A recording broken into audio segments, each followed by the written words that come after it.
All right, so you welcome to the sewage sludge utilization section of the fundamentals of NMP training. In this segment, we are going to talk about sewage sludge, how it is utilized in Maryland, how it is treated, and the various uh, methods of treatment. And so, I'm Jerry from the Land and Material Administration Biosolids Division of the Maryland Department of the Environment. And so what is sewage sludge? It is not raw sewage. It is one of the final products of the treatment of the municipal wastewater at the wastewater treatment plants. And then after the treatment, the organic compounds are broken down and killed. The remaining fine particles ultimately become the sewage sludge that are rich in organic product and are used as fertilizers. So how is sewage sludge utilized? There are various ways it is utilized. Agricultural land application, reclamation, so marginal land application, distribution, energy generation and incineration, disposal at the municipal landfill can also be utilized at the municipal landfill, then research and innovative projects. Now let us focus on the utilization on agricultural lands. They are used on agricultural land to recycle byproducts, to return essential nutrients to the soil, nutrients such as nitrogen, phosphorus, zinc, and copper. Sewage sludge adds organic matter to the soil and also reduce fertilizer cost to the farmers. Because sewage sludge have high water content, they're very useful to the soil. Some of them also contain lime that can be used to raise the pH content of the soil. So sewage sludge application on land is really valuable in some cases. But why and how is sewage sludge regulated? Sewage sludge is regulated to protect the health and the environment of Marylanders. We regulate sewage sludge to protect the quality of groundwater and the surface water of the state. How do we do that? This is done through the wastewater treatment plants. As the municipal water comes to the wastewater treatment plant, it's treated, and the disease-causing organisms are killed. And then they also regulated with the permits as a site-specific permit. Conditions are added there that help us to protect the environment. What are these treatment requirements? Sewage sludge sources, that is the wastewater treatment plants, are permitted for land application. It's not all the wastewater treatment plants that are allowed or their sewage sludge is used for land application. There are specific ones. And they pass through rigorous selection before they could be allowed to be used. These are done through review of historical sewage sludge analysis, review and monitoring of the treatment method, facility inspections, ongoing monitoring of nutrients and metals, and PCBs content of the wastewater treatment plant, and the record keeping and annual reporting also necessary are required for such wastewater treatment plants. And at a minimum, before a sewage sludge is applied on agricultural lands, they must meet a Class B standard, which is the EPA 40 CFR Part 503. Currently, in Maryland, we have 34 of such sources that are approved for land application. And what are these treatment requirements? One, pathogen reduction. And there are two classes here. We have Class A and Class B. Class A, pathogen reduction, means that the pathogens in that type of sewage sludge cannot be detected. They are below detectable limits. But in the Class B, pathogens could be detected, and they are reduced to a level that do not pose public health, and they are not to people and to the environment. What are these constituents? The constituents are arsenic, cadmium, copper, lead, mercury, nickel, selenium, zinc, and PCB. These are the regulated constituents. They should not pass certain levels. We will see those levels shortly. They will also see vector attraction reduction. What are vectors? These are organisms such as rodents and insects that can spread disease by carrying and transferring pathogens. So sewage sludge are treated so that vector attraction is reduced.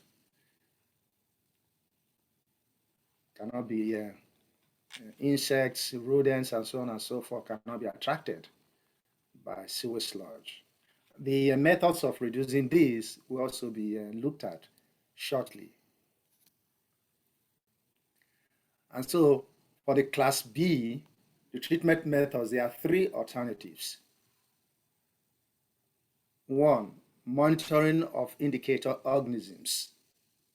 Two, the use of PSROP, in other words, process to significantly reduce pathogens. Then the use of a process equivalent to the second one. And these are accomplished by anaerobic digestion, aerobic digestion, lime stabilization, drying, air drying, then composting. And for the Class A products, there are 6 alternatives. One, thermally treated biosolids. Two, biosolids treated in a high pH, high temperature process. Then for biosolids treated in other processes that are acceptable. Yeah. Then biosolids treated in unknown processes that are also acceptable. The use of a PFROP process to further reduce pathogens. And the use of a process equivalent to PFROP. So these are the various alternatives. But how do you accomplish this? We do accomplish this by composting, heat drying, heat treatment, thermophilic aerobic digestion, beta ray or gamma ray irradiation, then pasteurization. These are the various ways we treat sewage sludge for them to be acceptable, either as Class A or Class B products.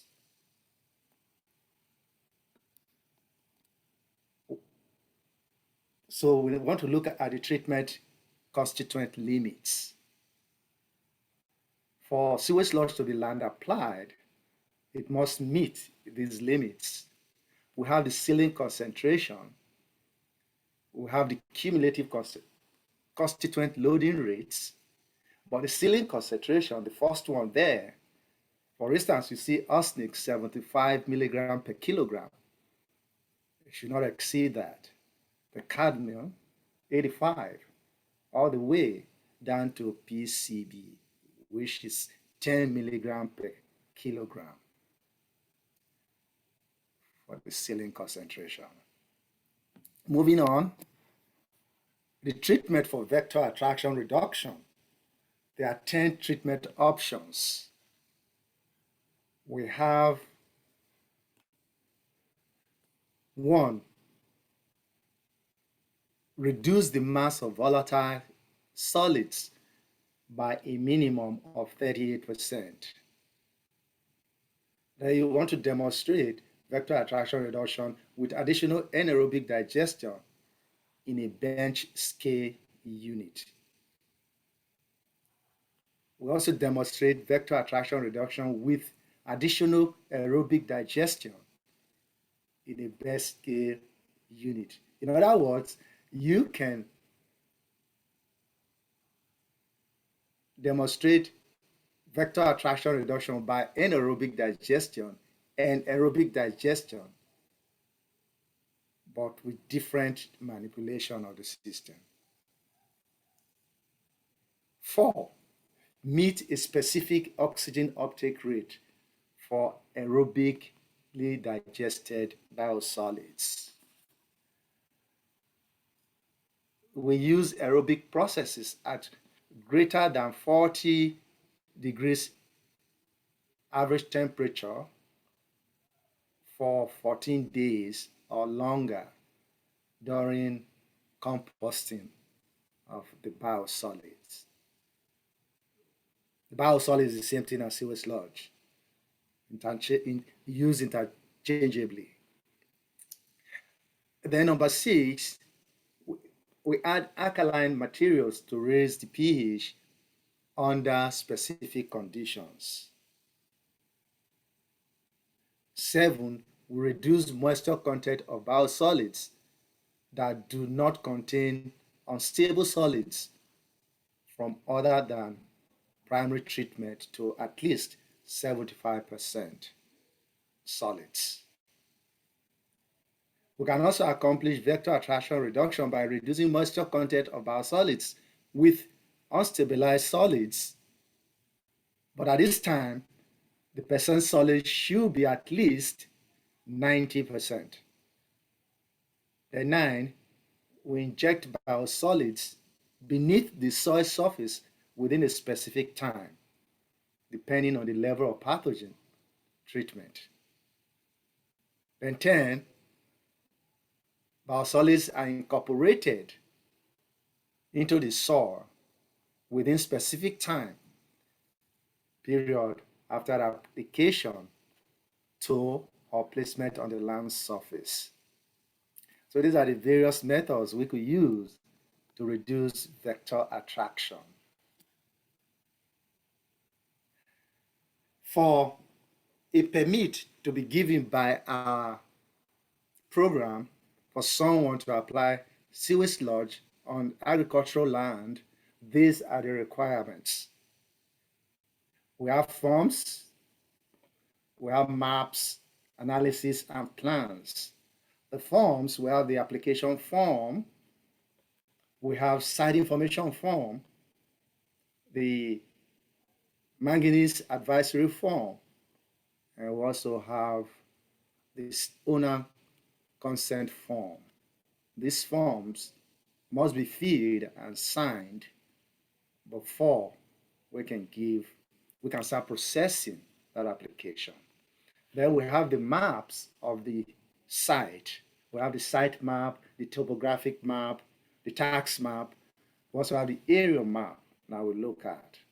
The analysis, like the sewage sludge analysis, to make sure those constituents we talk about are within the level required. They will also have soil analysis to be able to find out what constituent, what nutrients are already in the soil, so that when the NMP is written, it will be written in such a way not to over-apply on the land. So that is why it's very, very important. We take them very seriously. The soil analysis report is very important to us. Then plans like the operational plan, then the NMP, so very, very important to us. And of course, we take a small amount of money to process the application. That is why you see the dollar sign there. For the land application, it's $175, and it is for 5 years. We will see that later, before renewal. Agricultural land permit site requirements. We do site inspections after the application is received and reviewed. Part of the review process is also site inspection. We do application rate based on expected crop yield and plant available nitrogen in sewage sludge. Slope restrictions. If the slopes are too high, we put restrictions on them so that they will not apply sewage sludge on the land when rain falls and it flows directly to the waters, no, or to the streams. So there are slope restrictions. We have buffer areas restrictions.